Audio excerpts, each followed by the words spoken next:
13 metų statistika, kitas klausimas yra, vienas iš klausimų, ar kada nors skaitėte švento raštą, ar skaitot šventą raštą. Lietuvoje duomenys yra, kad pusė katalikų niekad nėra skaitę šventojo rašto. Kai aš tą paskaičiau, man beveik reikėjo atsigulti. Labai sunku tą tikėti. Ten, kur aš augau ir gyvenau Jungtinėse, vidurkis visos šalies yra, kad namuose yra 4 ar 5 šventi raštai. Vaikams, jaunimui, suaugusiems, šeimos Biblija, kuri rašo visus giminės, kas gimė, tetos, seneliai ir visa kita. Visokių rūšių kišeniniai šventai raštai. Mes dabar lietuviškai tą viską turim. Kaip mes galim padaryti, kad žodis tarp mūsų, ar ne, yra vienas žingsnis į tą pažinimą švento rašto. Mūsų pačių pavyzdys. Kaip yra su paaugliais ir jaunimu. Mūsų tėvai nedrįsta vaiko kabutėse priversti į bažnyčią, jeigu jis nenori, ar ne, 6 metų, ar 16, nesvarbu, nedrįsta. Kaip mes galim per tarnystės įtraukti jaunus žmonės, nes kažką darydami, jie užsikuria ir tada visa kita kimba.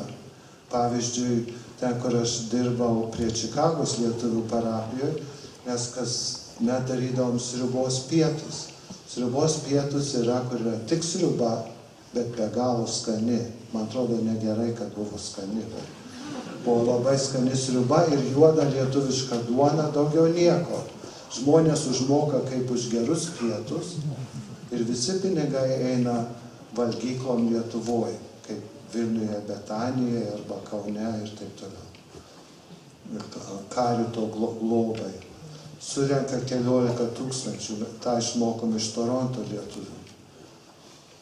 Per sriubos pietus patarnauja jauni žmonės ir gauna tos marškinėlius, sriubos pietus ir laksto su tom lėkštėm ir nešioja tas sriubas ir nori daugiau sriubos, padeda paklot, sutvarkyti.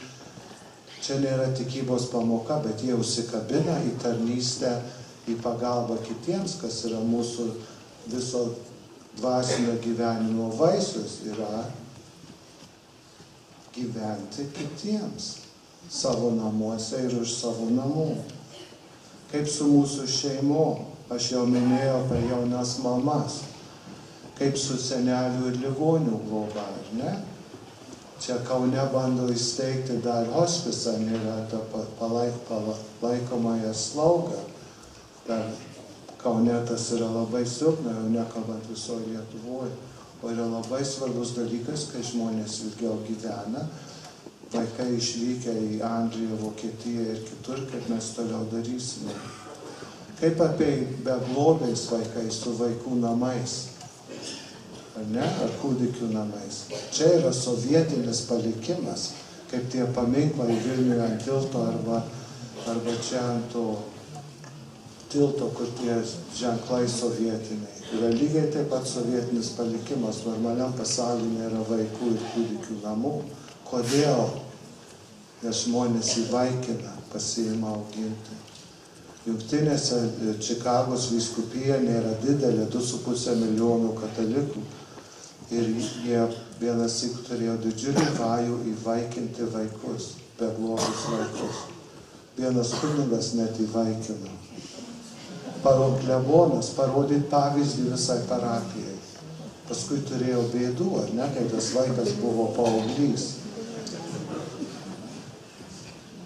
Bet kaip su tais vaikais yra, kaip jaunimas sako, yra atvira žaizda. Kaip mes galim tą nepalikti politikam, kuriem nei šilta, nei šalta, bet žmonėm, kuriem rūpi, kad kiekvienas vaikas patirtų savo gyvenime artimą meilę iš kito. Iš mamos, kuri pagimdė, ar iš tėtės, kuris augino, ar iš tetos, ar iš krikšto mamos, ar ko nors kito.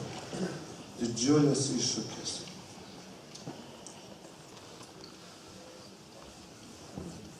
Kiti tą labai gražiai išsprendžia apie vaikus ir senelius, kad suporuoja vaikus su seneliais, ne giminės.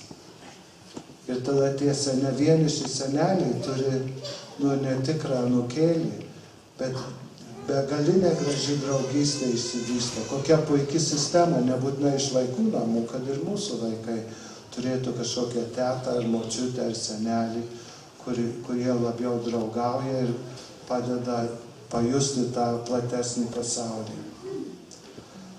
Aš bandžiau keletą pavyzdžių ar keliasdešimt pavyzdžių duoti apie tuos šventosios dvasios gūsius, kur kas nors yra įkvėptas ir paskui su kitais atlieka didelį uždavinį mūsų visų labui. Ir kadangi yra vienuolijų metai, keliais žodžiais priminsiu iš mūsų jau aplinkos. Vilniuje buvo žinomi trinitoriai, yra Trinapolis, gal kas nors buvo rekolekcijose Trinapolis. Trinitoriai įsisteigė jau labai seniai, išmiršau dabar prieš kiek metų, 500 metų, kai buvo daug krikščionių vergų Viduržemio jūrų laivuose. Tai jie išpirkdavo juos ar patys eidavo ir tuos laivus, kad šeimos tėvas galėtų sugrįžti į savo šeimą, išlaisvinti belaisvius. Ir jie tą moderniai kitaip pritaiko. Arba paimkime lietuvaitės vienuolės, kai Marija Kaupaitė nuvyko pas savo brolį į Jungtines, kuris dirbo tarp lietuvių imigrantų, jis mato, kad reikia pagalbos lietuviam imigrantam. Ir įsteigė seseles Kazimierietės. Atsirado ir seserys pranciškietės lietuvaitės, kurios dirbo su imigrantais. Nukryžiuotojo Jėzaus kita moterų vienuolija irgi su lietuviais imigrantais Šiaurės ir Pietų Amerikoje. Lietuvoje buvo vienintelė vyrų vienuolija įsteigta 16 amžiui, 17 amžiui Maro laikais, rokitai. Jie matė, kad nieks nelaidoja tų mirštančių ir bijo sergančių tuo maru. Tai jie pradėjo slaugyti, laidoti ir kaip išnyko ta vienuolija, jie visi mirė tarnaudami kitiems, bet jie žiūrėjo, ką reikia šiandien daryti, kad Dievas mūsų širdim sako, einam tą daryti ir surado bendrus. Arba kas geriau moka dirbti su jaunimu negu saleziečiai? Niekas. Ar ne? Arba salezietis. Jų steigėjas turėjo tą įžvalgą, kurią perduoda vienuolijoje iš kartos į kartą. Arba visi žinoma apie motinos Teresės seseles. Ir galėtume taip kiekvieną vienuoliją apeiti. Nėra vaišingesnės vienuolijos negu pranciškonai, bernardinai, ar ne? Ir draugiškesnės. Kiekviena iš jų atsiliepia į to laiko iššūkius. Ir paskui žiūri, kaip tą moderniais laikais pritaikyti. Tai mūsų uždavinys, tas šventosios dvasios dvelkimas yra mus paliesti tenai, apsidairyti ir žiūrėti, ko trūksta, ko nėra, kas dar galėtų būti, kas dar galėtų dalyvauti.